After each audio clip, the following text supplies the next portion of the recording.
Yeah, very good afternoon to all of you.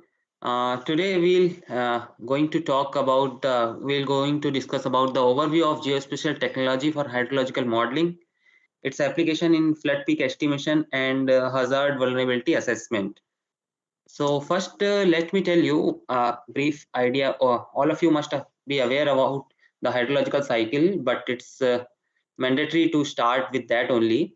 So hydrological cycle is nothing but the cyclic process. So how water vapor forms and condensation occurs, then rainfall processes will be there, then surface runoff processes will be there. So there are complex processes involved in integration to there are several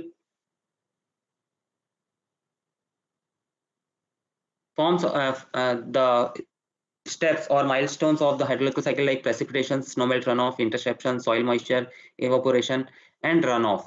So we have to, why we need to do the hydrological modeling? Just to quantify the different parameters in a very well manner to predict the runoff, and we'll talk about these things further.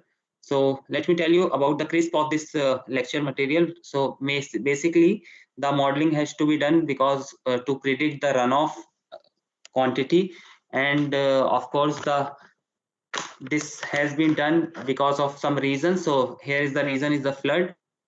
So various causes are the floods are heavy rainfall, dam break, breaching of embankment, drainage congestion, storm surge, glacial lake outburst, flood, etc. So as we I have already know that in 2013 there was a disaster happened in the Kedarnath place. So this is the picture. The above one is the Rambada pre-flood of that event, and the picture of Rambada after the flood disaster. So the main question is that it is the natural hazard. So can we stop these hazards to become a disaster? Because there is a difference between the hazards and disaster. Hazard is nothing but the event, and event can be like any event, like drought, earthquake, landslide, flood, anything. Any event can be called as the disaster hazard.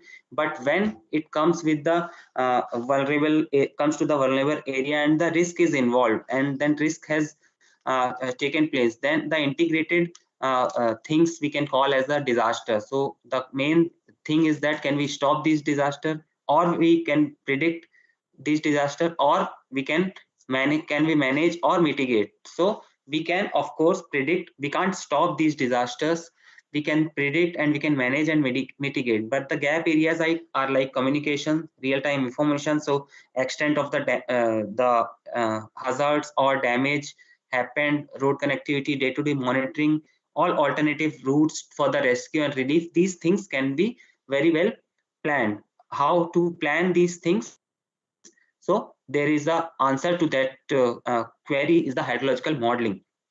By the way of hydrological modeling, we can understand the hydrological processes involved in happening these hazards and these disasters. So hydrological modeling is nothing but it in the involvement of application of mathematical expressions that define quantitative relations between input and output. So input here is the flow forming factors like precipitation, snowfall, or glacial lake outburst flood, etc. And output is the flow characteristics, flow extent, and characteristics like velocity, depth, area, inundation area, etc. So the utility of hydrological modeling is why we need to do this: to understand the hydrological processes, to estimate the individual hydrological component, to generate scenarios with respect to land use changes and climate changes, to manage water resources for the benefit of mankind, river management, groundwater management, and of course to forecast the extreme events like flood and drought. So we can say that a hydrological model is a simplification of the real world system that aids in understanding, predicting, and managing the water resources. So but the main problem lies behind the hydrological modeling is the variations. We have, India is a large country, and we have varied type of variation are there, like spatial variation. Rainfall occurs in western part of the country is about 120 mm per year to 12,000 mm per year. In the eastern part of the country, seasonal variations are there. Rainfalls, rainy season, the 4 months rainy season, 70 to 90% rainfall occurs in only that rainy season. Annual variations are there. Some years are drought years, some years are the wet year. So these type of variations we should take care before going for the any mitigation and other plans. So for to understand these variation effects on the flow characteristic and other things, we need to do the hydrological modeling. So how to choose a particular hydrological model? So there are certain type of hydrological models available. The first kind is the lumped model. Lumped model is the nothing but the lumping of the parameter it can do. So it doesn't account for the spatial distribution of input variables or parameters to represent the heterogeneity in vegetation, soils, or other watershed characteristics. So some parameters in a hydrological model can be lumped or some can be distributed. So lumped parameters means the watershed or the sub basin or a small catchment, if it represented by a single parameter of anything like vegetation, a single type, soil, a single type, or land use, a single type. So it can be called as a lumped parameter. And if lumped parameters are involved in any model, so it can be said as lumped hydrological model. Otherwise, it can be a distributed model where the parameters are the heterogeneous, and these models explicitly accounts for the spatial variability of input variables, typically by dividing the watershed into equally sized grid cell, and each grid size will have a different type of topographical characteristics and the thematic characteristics. So distributed model examples are like SWAT and HEC-HMS are the distributed model, and we can say that the Rusle revised universal soil loss equation is a lumped model. Or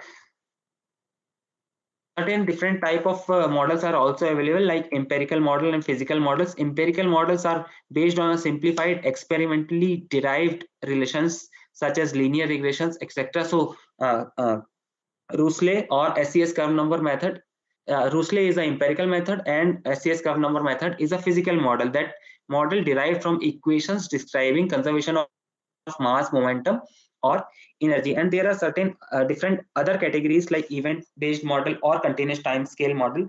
So event based model, that means the model can take into account the event hydrological processes only. Like HEC-HMS is an event based model, and the SWAT model is a continuous time scale model, long time scale model. So there are different variety. There are hundreds of the hydrological models are available. So how to choose a particular model for a particular study? So there are some criteria I laid out for the selection of hydrological model. So these criteria are framed according to the categories like space discretization, if we want to choose the lumped model, semi-distributed model, or distributed model. In category of hydrological processes, this can be categorized as empirical approaches, conceptual, physical, or vegetation layer, single layer, two layer, multiple layers. Accordingly, soil layers also can be defined, but just we need to remember these things whenever we go for the lump behavior to the distributed behavior of the model, the complexity increases. So and the third column represents the complexity rank, low, medium, and high. The model will become more complex when we go for the distribution of the parameters. So these are the very well known models like HEC-HMS, SWAT, MIXI, and WIC. So the function of these models are more or less similar. Each model can take rainfall as an input and give output as this sediment, soil erosion, nutrient fluxes, overland flow, infiltration, annual yield, peak flow, and these are the generalized output. But the main difference is lies in the processes. Like HEC-HMS is the suitable only for the event based model, not for the long term hydrological simulation, and SWAT is a long term hydrological simulation model, continuous time scale. And snow process also can be represented in SWAT model, but HEC-HMS model, the the snow melt domain is not very well mature. However, like these two are free models. And if we talk about the WIC is the large grid size model. It is it has the capability to categorize the flow parameters in subgrid level. So subgrid variability and macro scale model it is, and the models are more or less McKinsey and WIC are physically based in terms of runoff, base flow, watershed scale. More or less, all of these things are similar, but the main difference is that McKinsey is a commercial software. However, all the other three are freely available. Now, if we I discuss about the SWAT model and HEC-HMS model, which is very widely used all over the globe, and the input parameter preparation is not very tedious like McKinsey. A lot of parameterization are there because it is fully distributed model, and it has different mathematical expressions for different parameters. So obviously the input parameter preparations are a bit complex. The same way WIC is also a bit complex model. SWAT and HEC-HMS are freely available and compatible with the GIS also. HEC-HMS is compatible with ArcGIS with the name of GeoHMS, and SWAT is with the name of ArcSWAT. So if we talk about the SWAT is acronym for the Soil and Water Assessment Tool. It is a physically based river basin or watershed scale model. It was earlier developed to predict the impact of land management practices on water sediment in large watersheds with varying soil, land use, and management conditions. It is continuous evolved process to develop a model. So the SWAT is a combination of different models like GLEAMS, CREAMS, EPIC, HWRRB. So it is an ongoing process. The each and every other process which is better in the other model, it is combined with the SWAT model, and it has been reached at a matured state now. It is designed to predict the impact of land use and management on water, sediment, and agricultural chemical yields in ungauged watersheds. And the main advantage is that the model breaks the entire catchment into sub-catchments, which are further divided into hydrological response unit. Hydrological response unit is nothing but a combination of unique land use, vegetation, and soil characteristics. So the HRU level, it does all the hydrological processes on the HRU level, so can give the more accurate results compared to the HEC-HMS or other empirical or lumped models. It is semi-distributed, physically based, and process-based, data-driven river basin model. As I said, it is a continuous time scale model that operates on a daily time step. If we want to go for the sub daily time step also, we can obviously go. There is an optional parameters are available.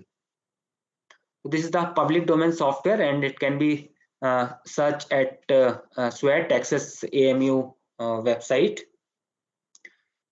The main utility of SWAT model is extensively watched in all hydrological field. Like SWAT model is used to run hydrological models to get water balance ratios like stream flow precipitation ratio, base flow total flow ratio, ET precipitation ratio, and other ratios it can give as a output results.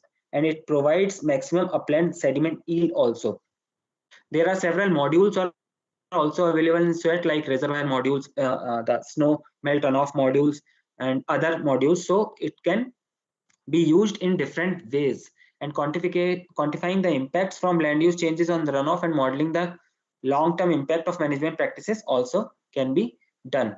So if we talk about the data requirements, so the main input data set in terms of meteorological, so 5 parameters are required: daily rainfall data, maximum and minimum air temperature, solar radiation, relative humidity, and wind speed. Using this data, it is able to describe water and sediment circulation, vegetation growth, nutrient calculation based on the amount of precipitation, mean daily temperature rate. Snowfall also can be determined by using the degree day factors. So these are the meteorological data requirement. Other data sets, whatever required, I'll come to that.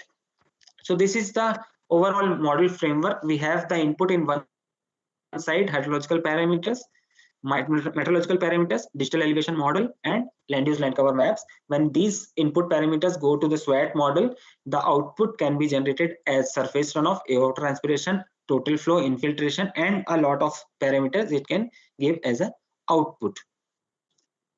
We talk about the simulation processes. So it has two modules of the to handle the processes: land phase of the hydrological models, hydrological cycle, and the routing phase of the hydrological cycle. So in land phase, what SWAT model does, it take care of the hydrological process, generate the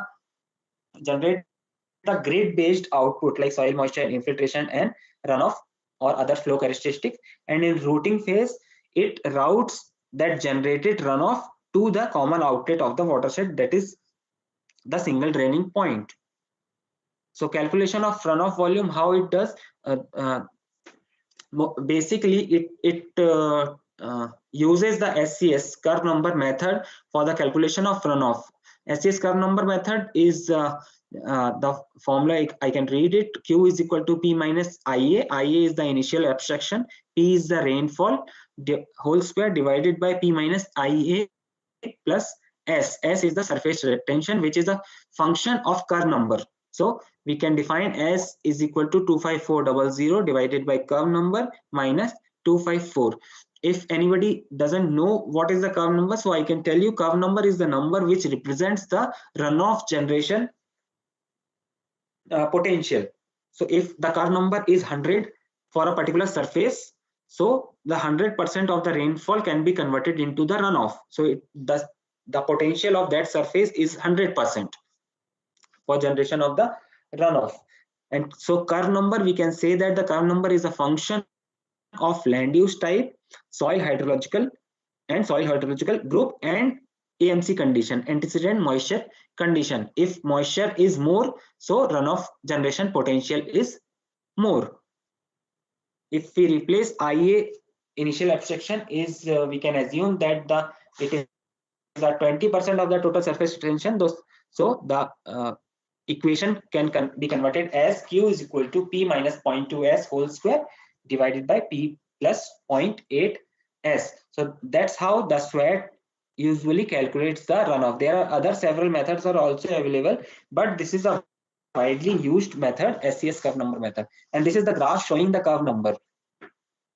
The precipitation is in the x-axis, direct runoff is in the y-axis. If you can see, the curve number is 100. So the amount of precipitation will be same as the amount of runoff. And AMC condition I was talking about. So these are the curve number which is written, which the graph is showing. It is only for the AMC Q condition. So AMC, antecedent moisture condition, is nothing but it is the cumulative sum of the previous 5 days of the rainfall. So if it lies between the 12.5 to 27.5 for a particular region, in dormant season, it will be a AMC2. If the rainfall of previous 5 day, like AMC 5 day, exceeds or it will be below 12.5, so that it will be a AMC 1 condition and AMC 3 condition. So there are certain formulas available to convert the curve number values from AMC 2 to AMC 1 or to AMC 3. So this is the curve number table for the combination of the land use type and soil hydrological group. Now if we talk about the estimation of peak runoff. So peak runoff, there are certain direct methods, as we all know. Current meters, staff gauge, crest stage gauge is the direct measurement method, conventional method to know the peak runoff rate. However, the indirect method, like based on the equations, there are several methods like Manning's formula, SCS curve number method, Talbot's method, and rational method. So SWAT model generally used is the rational method to calculate the peak runoff rate. Here the peak runoff is a function of C is the runoff coefficient, I is the rainfall intensity, and A is the area of the watershed. So it can be said that the Q is a function of CIA.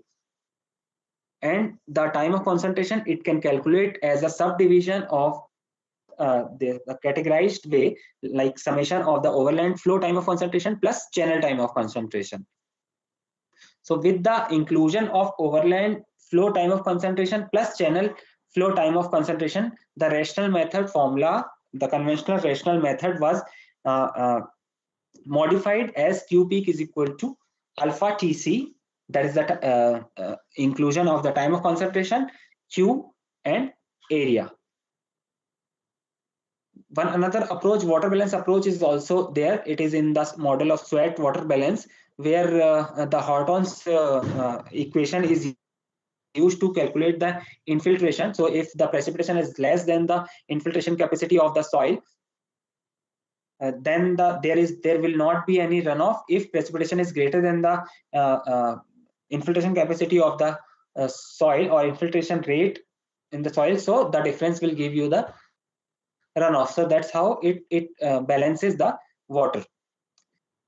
And ET estimation also has been taken care by SWAT model by different methods: Penman-Montier methods, Presti-Taylor method, Hargreaves method. So it depends what method to be used depending on the what parameters are available with you. Input parameters are different for different methods. So in order to obtain accurate forecasting of water, nutrient, and sediment circulation, it is necessary to simulate hydrological cycle, which integrates overall water circulation in the catchment area. Hence, the model uses the following water balance equation in the catchment, where this surface water is the function of the base humidity, base retention, the base humidity, rainfall volume, surface runoff, seepage of the water from soil to underlying layers, evapotranspiration, groundwater runoff, etc. So this is all about the land phase of the hydrological processes.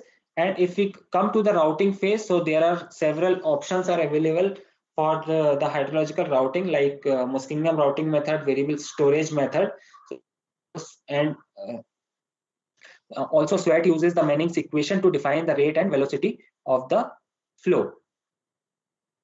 So this picture is giving the complete idea of the SWAT model project setup. Here in the left hand portion is showing as the input, land use, soil map plus digital elevation model are the topographical inputs or thematic inputs, we can say, in combination with the meteorological inputs. So these are all inputs required. Meteorological inputs, 5 parameters: wind direction, wind speed, relative humidity, solar radiation, maximum minimum temperature, and rainfall. These are the 5 meteorological parameters, along with the 3 things. One is the topography, that means digital elevation model, and thematic layers, land use maps, and soil map. These are all parameters required to set up a hydrological model, SWAT hydrological model. Then it converts it, process these parameters or these layers in a GIS platform. Watershed delineation will be done, HRU will be defined, then model simulation. There is also an option for calibration and sensitivity analysis in the model. Then finally, after the integration of the observed discharge data, model validation can be done, and finally output will be available in terms of infiltration, soil moisture, runoff, sediment, nutrient fluxes, etc., etc. Now, this is all about the SWAT model. If I talk about the HMS model, hydrological modeling software developed by HEC, Hydrological Engineering Center of USDA, I guess. So here also the input more or less are same: DEM, land use map, soil map. When it go to the GIS platform, hydro processing will be there. Generation of sub-watershed maps, CN grid data maps will be prepared, and hydrological processes will be defined. Then it will be exported from the GIS platform to the non-GIS platform. That means the HEC-HMS. HEC-HMS is a compatible version just to prepare the input data set for the HEC-HMS. HEC-HMS is a standalone non-GIS version where we can set up the different models or different equations to be used.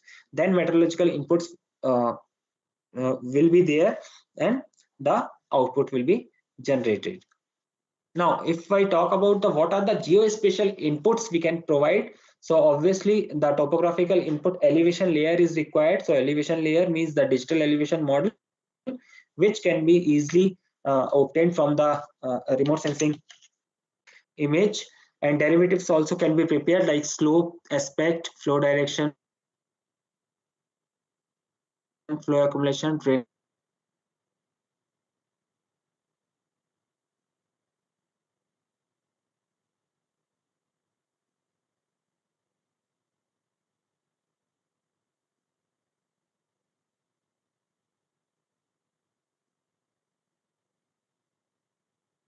Snow cover area, snow water equivalent. Why I am telling this the land surface parameters? Because we can also assimilate these remote sensing derived parameter like soil moisture, snow water equivalent, snow cover area, evapotranspiration. We can also assimilate into the SWAT model to get my model better prepared for the forecasting. So these are the Indian imaging systems which help us to derive these parameters, and the resolution can be from 1 kilometer to 0.8 meter resolution. It can give you the global coverage, and application specific dataset is also available. Now, if we talk about the model selection, the equation or the model selection. So there are several options are available in HEC-HMS and SWAT, both the models. Like loss method, there are several options: initial and constant method, HEC exponential method, SCS curve number method, Holtan's method, Green-Amp method. These are all options are there in the modeling software. So we can select any of these method for to set up the model. Surface runoff method includes unit hydrograph, Clark's hydrograph, Snyder's unit hydrograph, SCS method, kinematic wave method. Excuse me. Flood routing, Muskingum modified files, kinematic wave methods are available. So it depends the which method has to be chosen. It depends on the parameters available with you. Like the parameter required is written in the right side of the table. For initial and constant method, initial rainfall loss, constant loss, and impervious area is the crucial inputs. Other inputs are optional, but these are the mandatory inputs. Likewise, in HEC, exponential starting loss, initial accumulated rain loss, rate of change of loss, exponent of loss, impervious area. These are the required inputs. SCS curve number method needs only the land use map, hydrological soil group map, and curve number table. Holtan's method needs the equilibrium infiltration rate, growth index, available soil moisture, exponent of moisture storage, impervious area. Likewise, Green-Amp method needs the initial loss, volumetric soil moisture deficit, wetting front, suction. So these are all about the loss method. That means the how much water is getting lost into the surface by the way of infiltration or surface retention or detention and other things. So if we want to calculate the surface runoff, so there are several other methods: unit hydrograph, Clark's hydrograph, Snyder's, SCS curve number, and kinematic wave. So different parameters required are like hydrograph ordinates, time area curve, time of concentration, storage constant, time lag peak coefficient, SCS time lag, runoff curve number, and in kinematic wave, overland flow length, slope, runoff coefficient. Snyder's unit hydrograph, in this the parameters required are like length of main channel from the basin outlet, length of main channel to the point near to the centroidal, time of concentration, and the coefficients representing the basin slope and storage. So these things also can be easily available using the GIS software. Only the main input is required as digital elevation model to calculate these parameters. Like if we talk about the flood routing method, so Muskingum method needs the coefficient of storage, weighing factor, number of sub-reaches. Muskingum method needs the channel length and channel slope, and the same for the modified pulse method, which is easily available using the GIS. So RSGIS component, if I sum up the RSGIS component, how this RSGIS can help you in setting up the model. So better to choose the SCS curve number method for the surface runoff estimation as well as for the loss method, because only the land use map, hydrological soil group map, and curve number grid is required for the setting of the SCS curve number method, and these three can be easily available using the remote sensing image and the GIS software. Muskingum method, the length of channel and travel time can be derived using the remote sensing and GIS, geospatial technology. Now, I talk about the case study, so we have done several studies for water balance computation for different regions, different watershed, and other areas. If I show the entire Indian landmass, it will be good for the listeners. So this is the GTOPO 30 DM was used. Soil map of India derived from FAO's digital map of the world, and UMD land cover classification map of India we have used to set up the model. And this is the daily time series of estimated runoff base flow and ET average over entire India. This is the output generated by the hydrological model set it. This is the estimated hydrological component for the year 1995, 2000, and 2005. We have generated by the only the changing the land use map for three different years. So we can just see how the temporal changes are there in the hydrological components. And we have also estimated the runoff potential of the major basins of the India. So the CWC and we have whatever we have estimated more or less are same in terms of the runoff potential. So this type of studies can be done using the hydrological model, simple hydrological model. And if we talk about at the time of disaster, what hydrological modeling can cater.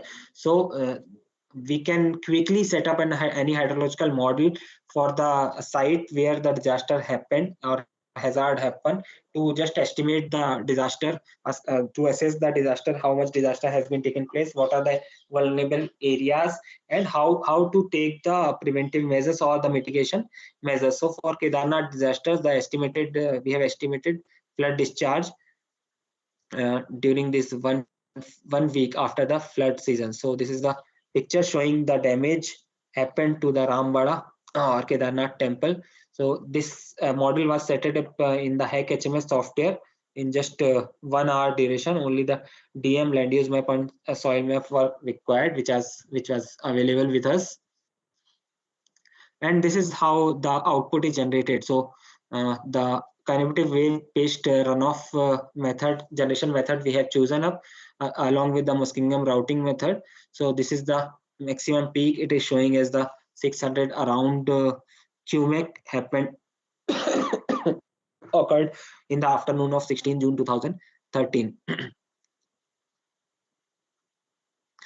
Now, if we talk about the risk assessment, another aspect to do the hydrological modeling, hazard, vulnerability, and risk assessment.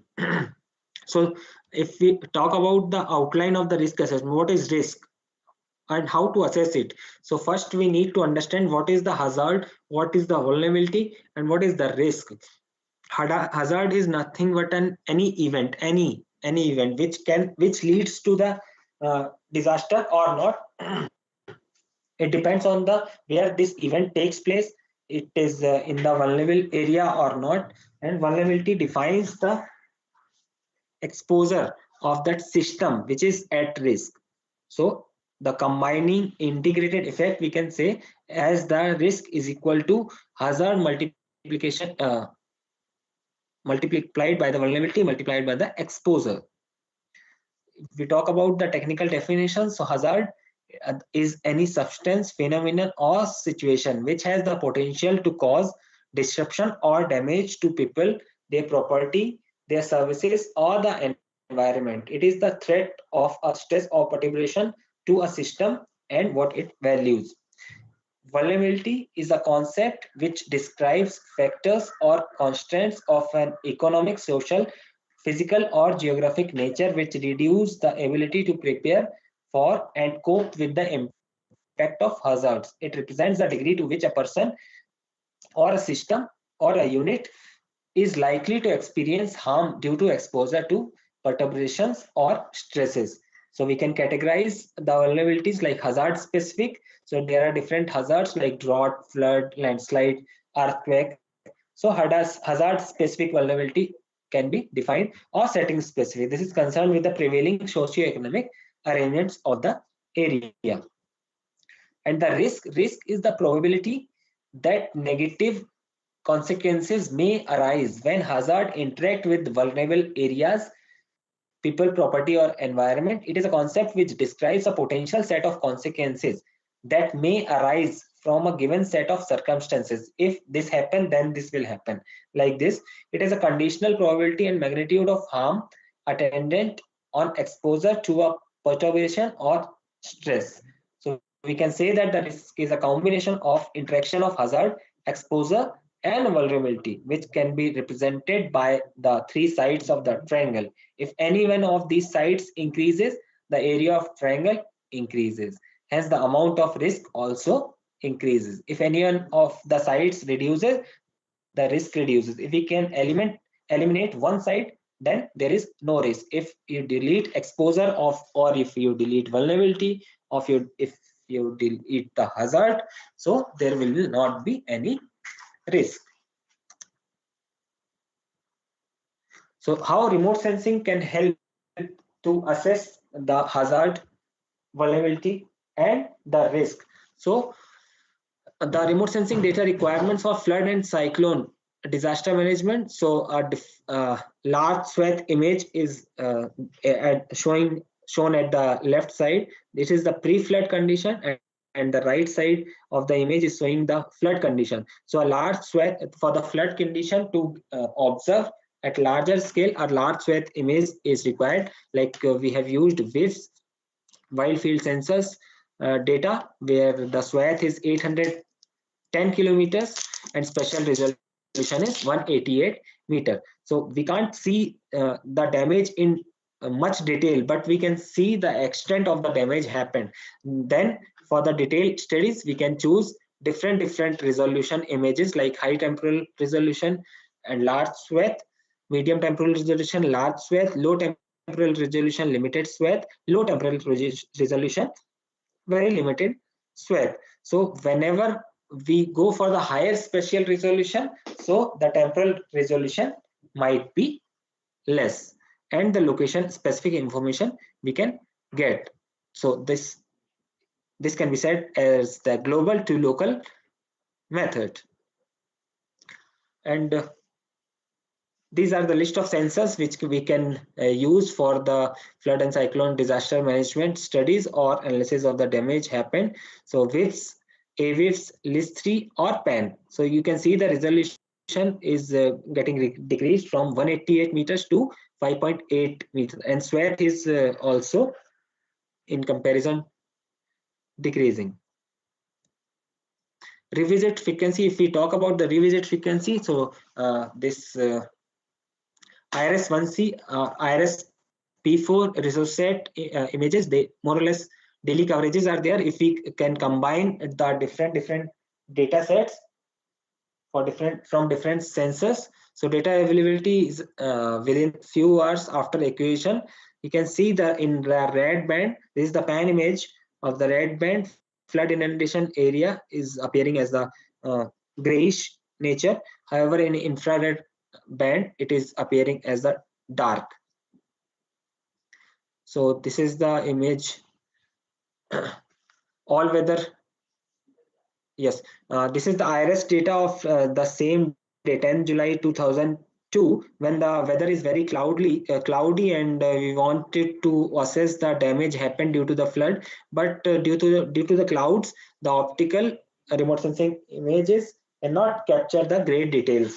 So here the advantage of microwave SAR data can be taken up. So microwave data can be penetrated. The microwave bands, the cloud can be penetrated, and it has the all weather and all time capability to sense an area. For the case study, if I want to show, this is the pre-flood image of the Assam state, and this is the pre-flood river and water bodies of the Assam state. We have mapped the water body in a normal year. This is the radar set SAR image of the same area, and you can see the black patches shows the flood inundation area apart from the river area. So this flood map of the Assam state was prepared, and the monitoring of flood wave in Maregaon district, Assam based. If we track, then the optical images doesn't show this much detail of the flood affected area or the inundated area. So we have taken the RadarSat SAR image of June 2006, then AWIFS image. AWIFS image shows the clouds over the affected area, then radar image of the 16 June, and so on. So this is how we can track the progress of the flood inundation area by using the different temporal images. Like for the Bihar floods in 2004, flood progression and recession we have tracked as viewed by the satellites. 20th Feb there was a normal things pre-flood image, then RadarSat image 27 June, 19 July, 21st July, and 29th of July. So how this flood wave progressed and how much area is getting inundated, and then recession limb also we have tracked. So there is a graph showing the how water level has rises and declines to its normal state. And the normal image was this closed flood image was the of 12th of August 2004. So this way we can have the idea about the flood inundation temporal progression maps. This is the same Bihar flood for year 2008. This is the image of April 2008. Then 20th of August 2008, you can see the breach location where the lake was breached. This is the 22 of August 2008. You can see the in the image of the 20th August 2008 where the breach occurred. Only this small part of this region is getting inundated, and it is getting progressed. In just 2 days time, it has progressed almost double in the area. Then this is 23rd. This is 27th of August. So in 7 days, in 1 week of this Kosi River, the turn of Kosi River getting straight.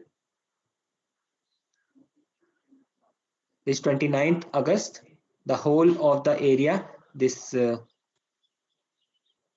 it can be seen as the flood inundation area in Madhepura, Sahara and Supol districts.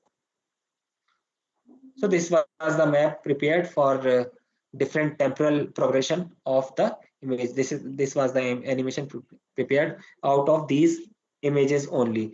So this is how we can assess the damage occurred, how the hazard turns into the damage.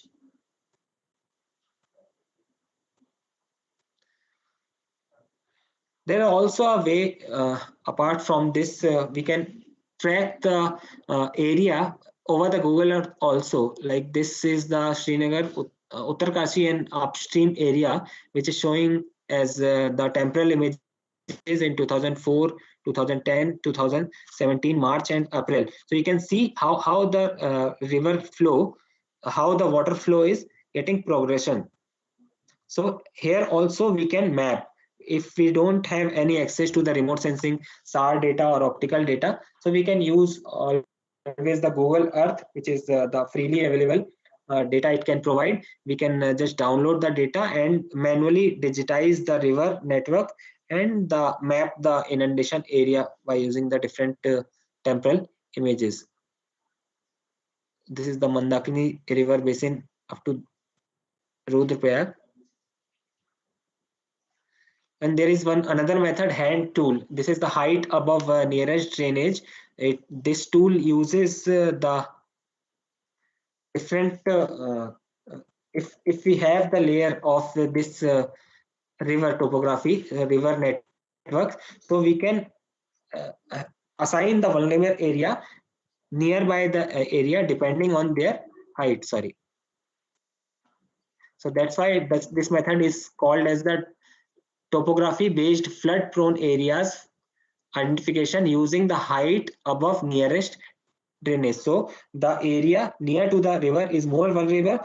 The area or the location far from the river network is less vulnerable, but the height matters a lot. If the height difference is more, even the location is very near to the drainage network, but the height difference is more, so the area will be less vulnerable. So that's how we can assess the vulnerability of the area.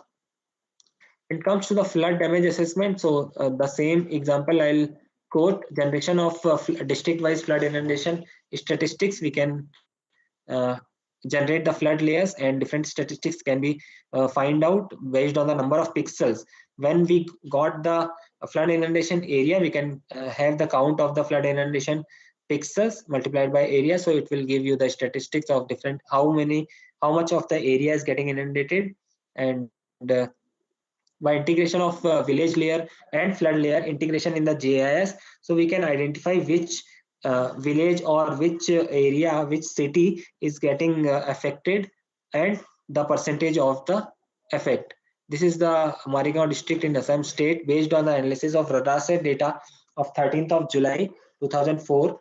So we have assessed that submerged crop area is around 30,388 hectare, and the crop area is shown in yellow color, and submerged crop area is shown as the red color, which is getting affected. So this type of district-wise flood damage statistics can be drawn using remote sensing and GIS images. This is the temporal statistics we have generated 20th July to 12th of August. How much area is getting inundated, number of village marooned, crop area submerged, and length of road connectivity submerged in the water area. So the space inputs to the flood mapping, monitoring, and modeling, which are the crucial inputs which can be obtained from the remote sensing, like digital elevation model, land use, land cover, pre and post disaster images are available. Snow cover time series maps can be obtained from AWIS or MODIS. SAR image tuning cloud cover, high resolution images, river cross section, precipitation, satellite communication, differential and normal GPS points for elevation, integration of remote sensing data in GIS, and use of GIS tools for watershed and river damage assessment. So this is how we can use the space-based inputs and geospatial technology to assess the damage. This is the for the Assam space technology for flood disaster management. The same thing, the historic flood of river Brahmaputra during September 1998, where it has caused a lot of damage in year 1998. So this was done. And apart from the data collection, data from the satellite space-based input we have taken generate useful information or using the GIS software. And finally, the most important thing is the dissemination of the information we have extracted using the space technology. So there is a saying that right tip to disaster management. What is the tip? Right time, right information to the right people. So this is all from my side. If anyone wants to discuss in detail or any project topics or any study, whatever you people are doing, you can directly mail me at arpit@irs.gov.in, and also keep visiting IRS YouTube channels, IRS ISRO Digital Content, EduSet IRS Dehradun. Thank you so much.